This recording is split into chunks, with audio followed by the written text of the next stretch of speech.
to show you the work we've been doing in the BCI ME to try and value our ecosystem goods and services. The Benguela Current LME ecosystem is shared by Angola, Namibia and South Africa, and it is very important in terms of the economy of the three countries. In 2007, the three countries endorsed an interim agreement, which is a commitment for them to establish a Benguela Current Commission, and they also commenced with SAP implementation in June 2009. Prior to this, the countries negotiated and agreed on a strategic action program that was endorsed by all the countries in 2001. And the SAP document calls particularly for improved knowledge and understanding about the value of the ecosystem in order to improve planning, management and decision making. The BCI ME program, that was the initial phase funded by the GEF, was mainly concerned with developing a transboundary diagnostic analysis, and many of our stakeholders feel it was quite fisheries heavy, and at the time the GEF grant was given on the basis of the depleted fish stocks in the region, which made sense.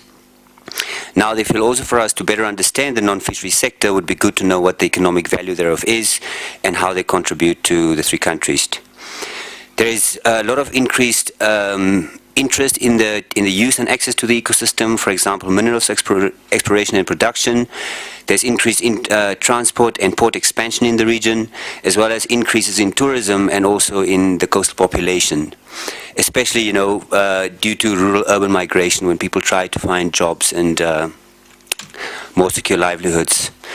Just some quick information about the Commission. This is what the structure looks like of the Commission. It's overseen by ministers from the four countries, and in each country, 4 ministries serve on the Commission, and they include fisheries, environment, transport, as well as minerals exploration.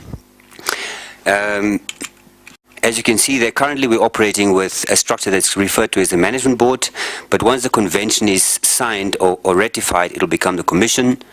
And then on your left-hand side, you'll see that there are 3 structures, of which 2 of them have not been in place until recent, but next week, Tuesday, we will have the inception meeting of the Standing Committee on Finance, which is quite a milestone for us. The BCI ME goods and services valuation was a partial cost-benefit analysis that we have currently completed, and it's for all the formal sectors where economic data is regularly collected through existing monitoring programs. It does not look at any of the informal sectors, and as you are aware, sometimes the informal sectors are very data deficient because there's no monitoring systems to collect data. The study also focused on direct use values or provisioning services, given the time and the resources we have available for the assignment. The initial valuation is based primarily on data accessible via national, regional and international databases, with little data coming from the governments. I'll say more about this when I address the challenges and lessons from this assignment. Then you can see there, bullet 4, the sectors and activities that we were included in the valuation was biodiversity, fisheries, marine recreational activities, mariculture, oil and gas exploration, coastal marine mining, desalination projects, and also ports. All activities take place in Namibia, and for South Africa, all of them take place except desalination, and for Angola, all activities except desalination and coastal marine mining. To start the process, we had an inception meeting with all the stakeholders from the 3 countries, and we invited people that are chiefly concerned in the collection of economic data for their sectors. And at this inception meeting, we really defined the scope of the assignment, and as some of you may know from your own experience, people are always eager to get everything done. So they raise their hand and they want all the sectors valued, they want it to the finest detail. Following the inception meeting, the consultant compiled what a data needs templates for each of the countries. We circulated that to everybody. And then the project and the consultant embarked on data collection, and we had very poor responses from the governments. At times they would say the person who has data on his computer is out of the country, we need to write a letter, it's sensitive data, etc. The consultant was luckily able to access a lot of the data via databases on the web, and even though a lot of the data seems to be outdated as far back as 2007, at times 2005, it still gives us an estimate in the absence of not knowing anything. The valuation output was presented in June 2012 to stakeholders, especially to demonstrate the need for data. The consultant is revising the initial evaluation that was done based on data that we have been able to receive from the countries, And of recent, we were able to complete most of the data collection for South Africa. About 80% for Namibia, and Angola still remains quite a bit of a struggle for us. From the initial valuation, we found that partial economic values for direct output is to the tune of about $45 billion a year, and wage income is a total of about $39 billion a year. We have a feeling that more accurate data might actually raise this estimate, and we hope to publish that towards the end of Q1 in 2013. I'm going to take you through some of the ones that we were able to value and give you some background information, characteristics of the sectors, and then some of the values. Fisheries, we looked at commercial, subsistence, and artisanal, and this is a very important sector in Angola. It's the third largest after oil and diamond mining. It contributes about 50% of total protein intake in that country. It's about 40% of total revenue that only comes from prawns, and about 50% of the total revenue from exports come from fisheries. Food and employment is also very important and is a main source of livelihoods for the coastal communities. Namibia has a highly industrialized fishery with no small-scale fishery. However, the yields for lobster has been reduced or has been so low in the past few years that now the total allowable catch resembles that of a small-scale fishery. Unfortunately, Namibia doesn't have a small-scale fisheries policy, and still they are fighting it. They're still not recognizing that they need to downsize that sector. More than 90% of our fisheries are exported, especially to the EU, America, and Asia, and the sector employs more than 14,000 people and is the third largest sector in terms of GDP contribution.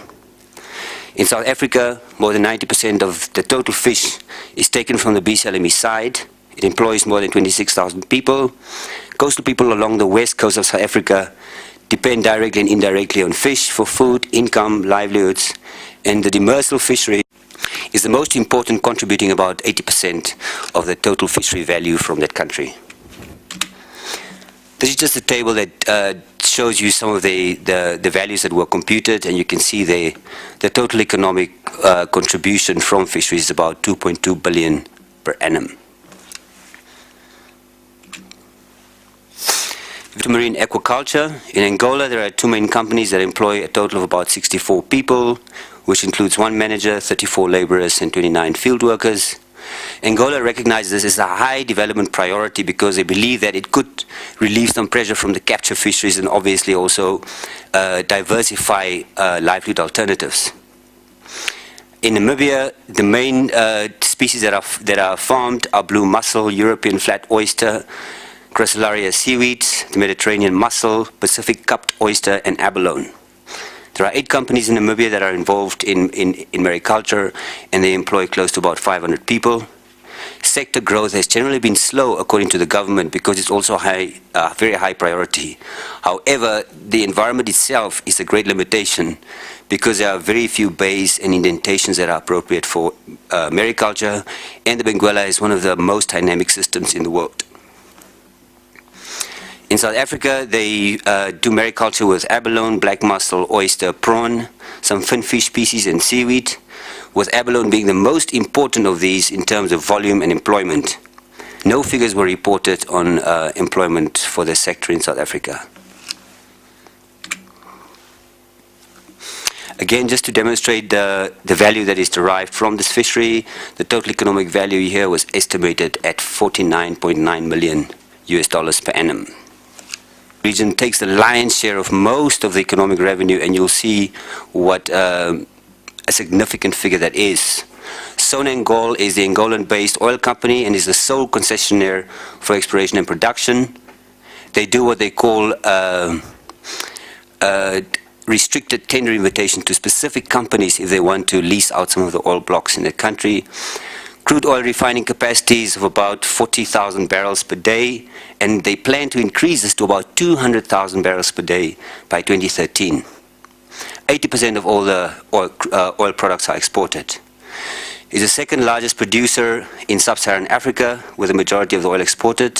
Significant volumes of liquid natural gas, about 690 million cubic meters, were reported in 2009. The country has about 2 kilometers of gas pipelines and about 87 kilometers of oil pipelines, installations to fuel offshore installations and vessels, and they have 4 main terminals for exports and for domestic supply, and 1 for domestic supply. I seem to have omitted the number there. In Namibia, there is currently no crude oil and natural gas production. There's high interest in exploration, and all of the major nationals or foreign nationals like Chevron, BP, Shell have shown interest to try and explore for oil in the northern offshore area in Namibia. South Africa, they have no significant crude oil production. They had about 191,000 barrels per calendar day in 2010. They are the largest producer of natural gas to liquids plant in the world, with a capacity of about 45,000 barrels per calendar day. There are 4 refineries and 3 synthetic fuel plants on the BCI ME side, which may pose an environmental risk. Here you can see some of the figures from the oil and gas sector, and the total economic value there is $303 billion per annum. If you come to coastal marine mining, this does not take place in Angola, and in Namibia, diamond mining is the largest economic contributor in that country. The main companies involved in exploration and production is De Beers Marine, a company called Sakawe Mining Limited, Reachback Global Resources PLC, and Diamond Fields Namibia. There are 2 marine mining sites in southern Namibia, and the value addition has started a few years ago to give Namibians a bigger share or ownership in the sector. So now, luckily, we're able to export final products as cut diamonds. Marine diamonds make up about 56% of the total production of diamonds in Namibia, and 1.2 million carats were produced in 2010. In South Africa, the main diamond mining company is De Beers, what they call South Africa Sea Areas Operation, and also their Namakwaland diamond mines, which are coastal and alluvial operations. De Beers owns about 74% of Sasa and Namakwaland diamond mines, and 33,000 carats were reported in 2010, and these companies have now started to explore for gold and other minerals on the seabed. The total estimated value from these sectors is in the tune of $942 million per year.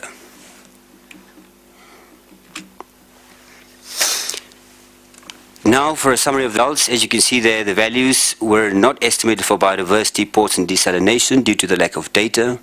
And we fed this back to the stakeholders, and we asked them to, in future, if they are very keen to get everything done, they must know that it requires data, because the product is really only as good as the data that goes into it. Coastal marine resources contribute almost $269 billion a year of economic impact to the countries in the region. Crude oil, as I mentioned earlier, is the lion's share with about $266 billion a year.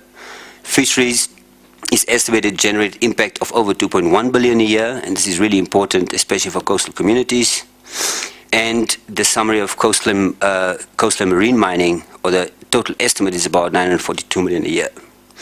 Recreational fisheries, mariculture sectors generate impacts of $16 million and $50 billion respectively. The valuation demonstrated to us, even though as technical people we are aware of the value of the ecosystem in monetary terms, it demonstrated to us the importance of joint management of economic activities for the sustainable use of the ecosystem into perpetuity. The countries of the BCI ME are advanced in building a permanent institution, the Benguela Current Commission, for joint management with sectorial working groups that provide technical and advisory input to the work and functions of the Commission. The valuation also demonstrated to us the need for the BCC to be strengthened internally and given the resources and authority to be effective and efficient in executing its mandate. At present, because the convention has not been ratified, the Commission has more of an advisory mandate, and we believe that it needs to have some teeth if it really wants to make a change in the region, instead of just being another NGO or another intergovernmental organization. Some challenges and lessons that we've learned. These kind of studies, as I've also heard from other speakers in the past couple of days or past day, is really very heavily data dependent. And while stakeholders want everything done, they need to provide the support. And in this instance, we had very little support. We went from door to door, wrote letters, saw ministers to try and access data, and it's still very slowly forthcoming. The Benguela Current Commission has the information and data policy and protocol, but this has not been endorsed yet by the management board, so it adds to the difficulty of really chasing up data. We underestimated the time that is required for this assignment, because initially we thought we'll only do an evaluation of the fisheries sector, but then stakeholders asked for more. We said yes, we can do it, but realized that to complete a very high quality in-depth study, you need a lot more time to work on the analysis and to present your findings. Targeted transboundary living marine resources should be done first. In our case, I believe what could have been a good way forward was for the countries to first really try and value the shared fish stocks between the countries that are of commercial and also subsistence and livelihood importance, and rather really focus on doing this well and putting this forward as good policy recommendations. Then also we identify data sources at the inception of the assignment, and also find people. Many times when you sit in a meeting, you ask people, where do you get data on water quality? They will say water phase. But in water phase, there's an individual with a name and a surname that actually has the data. So it's good to know who the individuals are instead of just the institutions or departments. While planning any economic valuation, we learned that it's always good to have the endpoint in mind. So what do you want to do with the data? How do you want to use the output? And we've now agreed with a consultant to produce sector advisory briefing notes that we can share with ministers and senior officials in government. And we realized that we should have had this goal in mind prior to embarking on the study, because it would have allowed us to focus better on really narrowing down what we're looking for and how we want to do this and how we want to present it. And I always like to show off our ministers from the region. There you can see some of the ministers in the Benguela Current Commission. And the vision of the Commission is a BCI ME that is sustainably used and managed, protected, conserved, and contributes to the well-being of the people of the region. I thank you. Muito obrigado. Yes, I need